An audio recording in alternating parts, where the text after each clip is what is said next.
आजना ऐराणी बातम्या.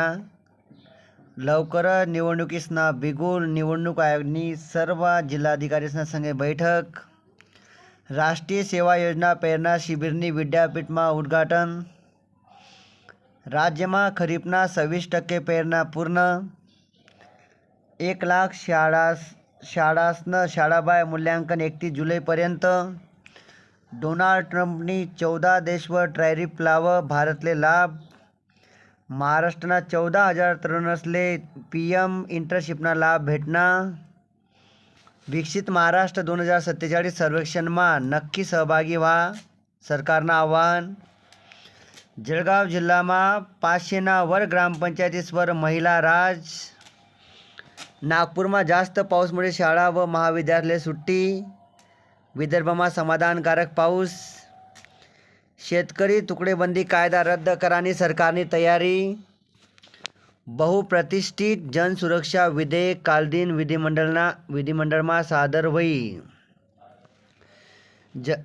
गुजरातमा बडोदाना अंगे एक पुल तुटी गया. अनेक वाहने त्यामा वाही गयात. एक दुर्दैवी घटना घडली.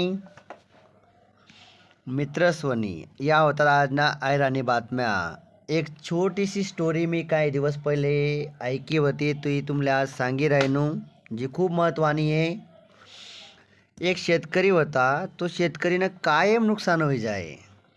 मग त्या शेतकरीने देवले विनंती करी. कधी पाऊस, कधी वारा, कायम त्यानं नुकसान होई जाय. कधी अवकाळी पाऊस, कधी तुफान ये, कायम त्या शेतकऱ्याला नुकसान होई जाय. त्या शेतकऱ्याने देवले विनंती करी की भगवान यावेळेस मना वावरमा चांगलं पीक येले, चांगलं पीक येऊ दे आणि एकदम काहीच नुकसान करू नको. अशा पद्धतीमा या पद्धतीमा त्या शेतकऱ्यांनी देवले विनंती करी. त्या देवने त्या शेतकऱ्याने विनंती ऐकली दी आणि त्या शेतकऱ्या वावरमा ऊन नाही, वारा नाही, पाणी नाही, काहीच नाही. त्या शेतकरीनं पीक एकदम मोठं होई गे, खूप मोठं होई गे. आणि त्यानंतर त्या